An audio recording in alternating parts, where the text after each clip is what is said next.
American സൈനിക താവളങ്ങൾക്ക് നേരെ അവർ ആക്രമണം തുടങ്ങി എന്നുള്ള തരത്തിൽ ഒരു മുന്നറിയിപ്പ് വരുന്നത്. നേരത്തെ തന്നെ ഈ പേർഷ്യൻ ഗൾഫ് രാജ്യങ്ങളിൽ അവർ തയ്യാറാക്കി വച്ചിരിക്കുന്ന ആയുധങ്ങളുടെ ഒരു ചിത്രമടക്കം അവരുടെ എക്സ് ഹാൻഡിലുകളിൽ കൊടുക്കുകയും ചെയ്തിരുന്നു. ഇപ്പോൾ ദോഹയിൽ അങ്ങനെ ഒരു ആശങ്കപ്പെടുത്തുന്ന റിപ്പോർട്ട് വരുന്നത് ഖത്തറിൽ നിന്നാണ്, ദോഹയിൽ നിന്നാണ്. അമേരിക്കൻ എയർബേസിന് നേരെ ഇത്തരമൊരു ആക്രമണം, അവിടെ 6 മിസൈൽ ശബ്ദങ്ങൾ കേട്ടു എന്ന തരത്തിലുള്ള റിപ്പോർട്ടുകളാണ് വരുന്നത്. അല്പം മുമ്പ് വ്യോമപാതയടക്കം അടയ്ക്കുകയും ചെയ്തിരുന്നു. അതൊരു താൽക്കാലികമായി എന്നാണ് ഖത്തർ പറയുകയും ചെയ്തിരുന്നത്. ഇപ്പോൾ ഏറ്റവും പ്രധാനം ശ്രുതി, ഇന്ത്യൻ എംബസി നൽകിയിട്ടുള്ള വിവരമാണ്. ഒരു കാരണവശാലും ഇപ്പോൾ പുറത്തിറങ്ങരുത്. ഖത്തർ അധികൃതർ നൽകുന്ന നിർദ്ദേശമനുസരിച്ച്, ഇന്ത്യൻ എംബസി നൽകുന്ന നിർദ്ദേശമനുസരിച്ച് മാത്രമേ താമസ സ്ഥലങ്ങളിൽ നിന്ന് മാറാവൂ എന്നുള്ളതാണ് ഇപ്പോൾ ഏറ്റവും പ്രധാനം. എന്തായാലും ഇപ്പോൾ ഖത്തർ ഒരു ആക്രമണം ഇറാൻ നടത്തി എന്ന തരത്തിൽ തന്നെയുള്ള റിപ്പോർട്ടുകളാണ് അന്തർദേശീയ മാധ്യമങ്ങളൊക്കെ വരുന്നത്. അങ്ങനെയാണെങ്കിൽ ഇപ്പോഴത്തെ സാഹചര്യം കുറെ കൂടി ഗൗരവമാവുകയാണ് ശ്രുതി. ഖത്തറിലെ അമേരിക്കൻ വ്യോമത്താവളം എന്നുള്ളത് അവരെ സംബന്ധിച്ച് വളരെ പ്രധാനപ്പെട്ടതാണ്. ഏറെ വിസ്തൃതിയുള്ള ഒരു വ്യോമത്താവളമാണ്, അവരുടെ പ്രധാനപ്പെട്ട ഒരു താവളം കൂടിയാണ്. അവിടെ ഇറാൻ ആക്രമിച്ചു എന്ന് പറയുമ്പോൾ ആ മുന്നറിയിപ്പ് അത് ഇപ്പോൾ നടന്നിരിക്കുന്നു എന്ന് വേണം മനസ്സിലാക്കാൻ. നേരത്തെ തന്നെ റോയിട്ടേഴ്സ് നൽകിയൊരു റിപ്പോർട്ട് 2 ദിവസത്തിനുള്ളിൽ അമേരിക്കൻ സൈനിക താവളങ്ങൾക്ക് നേരെ ഇറാന്റെ ആക്രമണം ഉണ്ടാകും എന്ന ഒരു സൂചന അമേരിക്കയ്ക്ക് കിട്ടിയിരുന്നു. അത് ഗൾഫ് മേഖലയിൽ എല്ലായിടത്തും അമേരിക്കൻ പൗരന്മാരോടക്കം അവർ സുരക്ഷിതരായി നിൽക്കാനുള്ള ഒരു മുന്നറിയിപ്പ് അവർ കൊടുക്കുകയും ചെയ്തിരുന്നു. ഇപ്പോൾ വരുന്ന റിപ്പോർട്ട് അങ്ങനെയാണെങ്കിൽ ഖത്തറിൽ ദോഹയിൽ US വ്യോമത്താവളത്തിൽ ഇറാന്റെ ആക്രമണം ഉണ്ടായി എന്ന തരത്തിലുള്ള റിപ്പോർട്ടുകളാണ് ഇപ്പോൾ പുറത്തു വരുന്നത്.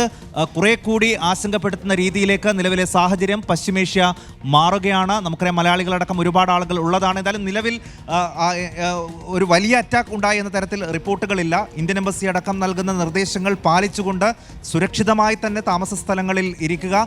കൃത്യമായി തന്നെ ഇന്ത്യൻ എംബസി പറയുന്നുണ്ട്, അവരുടെ സോഷ്യൽ മീഡിയ ഹാൻഡിലുകൾ കൃത്യമായി ഫോളോ ചെയ്യുക, ഖത്തറിലെ പ്രാദേശിക മാധ്യമങ്ങൾ നൽകുന്ന അറിയിപ്പുകൾ കൃത്യമായി ഫോളോ ചെയ്യുക, അതിനനുസരിച്ച് മാത്രം നീങ്ങുക എന്നുള്ളതാണ് ഇപ്പോൾ ഇന്ത്യൻ എംബസി അടക്കം വളരെ പ്രധാനത്തോടു കൂടി തന്നെ അവരുടെ എക്സ് ഹാൻഡിൽ പങ്കുവച്ചിരിക്കുന്നത്. അതുകൊണ്ടുകൂടിയാണ് ഇപ്പോൾ ഇങ്ങനെ ഒരു മുന്നറിയിപ്പ്. ഇപ്പോൾ അൽ ജസീറ തന്നെ കൊടുക്കുന്നത്, തസ്നീം ന്യൂസ് ഏജൻസി ഇങ്ങനെ ഒരു ഓപ്പറേഷൻ ഇറാൻ നടത്തിയതായിട്ടുള്ള റിപ്പോർട്ടുകൾ അത് തുടങ്ങി എന്ന രീതിയിൽ ഇപ്പോൾ കൊടുക്കുകയും ചെയ്യുന്നുണ്ട്. അവരുടെ വിജയമടക്കം ദ ഓപ്പറേഷൻ ഈസ് കോൾഡ് അന്വേഷേഷൻ ഓഫ് വിക്ടറി എന്നൊക്കെയാണ് പറയുന്നത്. അതിൻ്റെ കൂടുതൽ വിവരങ്ങൾ ഉടൻ തന്നെ നൽകും എന്നും അൽ ജസീറ അടക്കമുള്ള മാധ്യമങ്ങൾ നൽകുകയും ചെയ്യുന്നുണ്ട്. ഖത്തറിൽ നിന്ന് ഇപ്പോൾ അവരുടെ US ബേസ്, അവരുടെ അമേരിക്കയെ സംബന്ധിച്ചിടത്തോളം വളരെ പ്രധാനപ്പെട്ടതാണ്. അവിടുത്തെ US ബേസ് എന്നുള്ളത്, അതിന് നേരെയാണ് ആക്രമണം ഉണ്ടായി എന്ന തരത്തിൽ റിപ്പോർട്ടുകൾ വരുന്നത്. അങ്ങനെയാണെങ്കിൽ ശ്രുതി, കാര്യങ്ങൾ കുറെ കൂടി ഗൗരവത്തിലേക്ക് പോവുകയാണ്.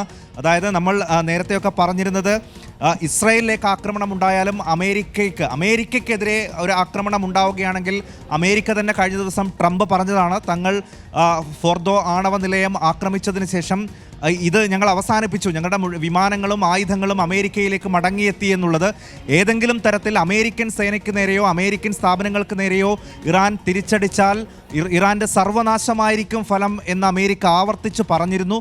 പക്ഷേ തങ്ങളെ ആക്രമിച്ച ഓരോ കാര്യത്തിനും മറുപടി നൽകിയിട്ടേ തങ്ങൾ ഈ യുദ്ധം അവസാനിപ്പിക്കൂ, ഈ ഏറ്റുമുട്ടൽ അവസാനിപ്പിക്കൂ എന്ന് അല്പം മുമ്പ് പോലും ആയത്തുള്ള അലി ഖമൈനി പറയുകയും ചെയ്തിരുന്നു. അതിപ്പോൾ അവർ നടപ്പാക്കുകയാണ്.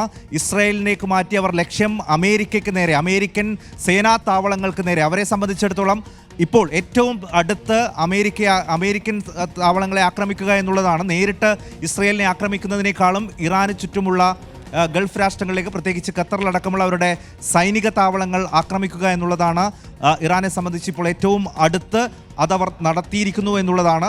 നമ്മൾ വ്യോമപാത ഖത്തർ നേരത്തെ തന്നെ അടച്ചിട്ടുണ്ട്. സായി, എന്തായാലും ഇതിൽ അന്തർദേശീയ മാധ്യമങ്ങൾ അടക്കം റിപ്പോർട്ട് ചെയ്യുന്ന വിവരം അനുസരിച്ചാണ് ഇപ്പോൾ ഖത്തറിൽ ഇങ്ങനെ ഒരു മിസൈൽ ആക്രമണം ഉണ്ടായി എന്നുള്ള വിവരം നമ്മൾ പ്രേക്ഷകർക്ക് പങ്കുവയ്ക്കുന്നത്. ഇതിൽ ഈ ഖത്തറിന്റെ തലസ്ഥാനമായ ദോഹയിലാണ് ഈ ഒരു സംഭവം, ഈ ഒരു 6 ബാലിസ്റ്റിക് മിസൈലുകൾ ആക്രമണം നടത്തിയിരിക്കുന്നു എന്ന തരത്തിലുള്ള റിപ്പോർട്ടുകൾ വരുന്നത്. ഇതടക്കം ഇപ്പോൾ സായി നേരത്തെ ചൂണ്ടിക്കാണിച്ച പോലെ തന്നെ ഒരു ഔദ്യോഗിക സ്ഥിരീകരണത്തിലേക്കൊക്കെ വരണം. കാരണം ഇത് ഈ അന്തർദേശീയ മാധ്യമങ്ങൾ അടക്കം റിപ്പോർട്ട് ചെയ്യുന്ന വിവരമാണ് നമ്മൾ പങ്കുവയ്ക്കുന്നത്. ഇതൊരു ആശങ്കപ്പെടുത്തേണ്ട സാഹചര്യത്തിലേക്ക് കടക്കാതെ എന്താണ് അവിടെ സംഭവിച്ചിരിക്കുന്നത് എന്നുള്ള കൃത്യമായ വിവരങ്ങൾ നമുക്ക് ലഭ്യമാക്കുകയും വേണം. അതിനൊപ്പം തന്നെ ഈ അമേരിക്ക ഇതിലേക്ക് കടന്നതിന് ശേഷമുള്ള സാഹചര്യങ്ങൾ കൂടുതൽ വഷളാകുന്നു എന്നല്ലെങ്കിൽ ആശങ്കപ്പെടുത്തുന്ന ഒരു സാഹചര്യത്തിലേക്ക് മാറുന്നു എന്ന് തന്നെ മനസ്സിലാക്കുന്നു. ഇതിപ്പോൾ ഖത്തറിലേക്ക് കൂടി കാര്യങ്ങൾ കടക്കുമ്പോൾ അതെങ്ങനെയായിരിക്കും കാര്യങ്ങൾ കൂടുതൽ ബാധിക്കുക?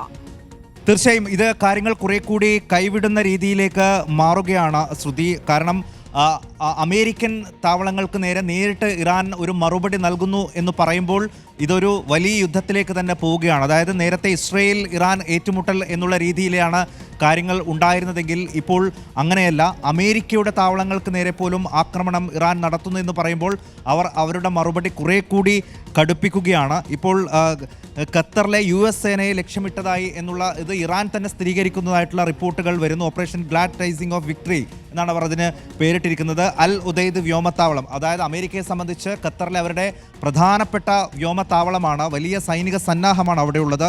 അവിടേക്ക് ഇപ്പോൾ ആക്രമണം നടത്തി എന്നുള്ള റിപ്പോർട്ടുകളാണ് വരുന്നത്. റോയിട്ടേഴ്സ് റിപ്പോർട്ട് ചെയ്യുന്നത് നിരവധി സ്ഫോടന ശബ്ദങ്ങൾ തങ്ങൾ കേട്ടു എന്ന തരത്തിലുള്ള റിപ്പോർട്ടുകളാണ് വരുന്നത്. 6 മിസൈലുകൾ അവിടേക്ക് വിക്ഷേപിച്ചു എന്നിപ്പോൾ ആക്സിയോസ് റിപ്പോർട്ട് ചെയ്യുന്നുണ്ട്.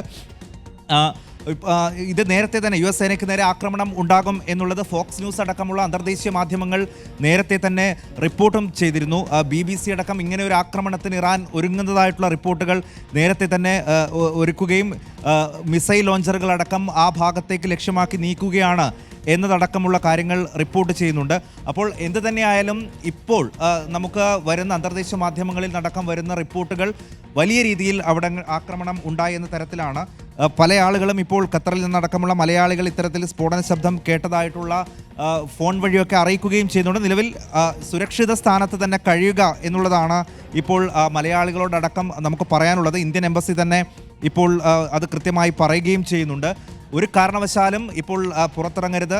ഇന്ത്യൻ എംബസി നൽകുന്ന വിവരങ്ങൾ കൃത്യമായി പാലിക്കുക. അവിടുത്തെ ഖത്തർ അധികാരികൾ, ഖത്തർ ഭരണകൂടം നൽകുന്ന വിവരങ്ങൾ മാത്രം വിശ്വസിക്കുക.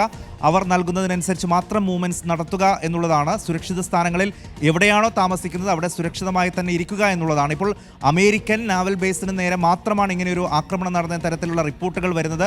മറ്റ് പ്രശ്നങ്ങളൊന്നും തന്നെ നിലവിൽ ഇല്ല എന്നുള്ളതാണ്. ഇനിയിപ്പോൾ നമ്മളെ ഏറ്റവും ആശങ്കപ്പെടുത്തുന്നത് ശ്രുതി, ഖത്തറിലെ അമേരിക്കൻ ബേസിന് നേരെ ഇറാൻ ആക്രമണം നടത്തിയെന്ന് പറയുമ്പോൾ അത് അമേരിക്കയെ സംബന്ധിച്ച് വലിയൊരു നാണക്കേട് കൂടിയാണ്. ഇപ്പോൾ അമേരിക്കയിൽ നിന്ന് വരുന്ന വിവരം ട്രംപ് ഭരണകൂടം ഒരു അടിയന്തര യോഗം വിളിച്ചിരിക്കുന്നു.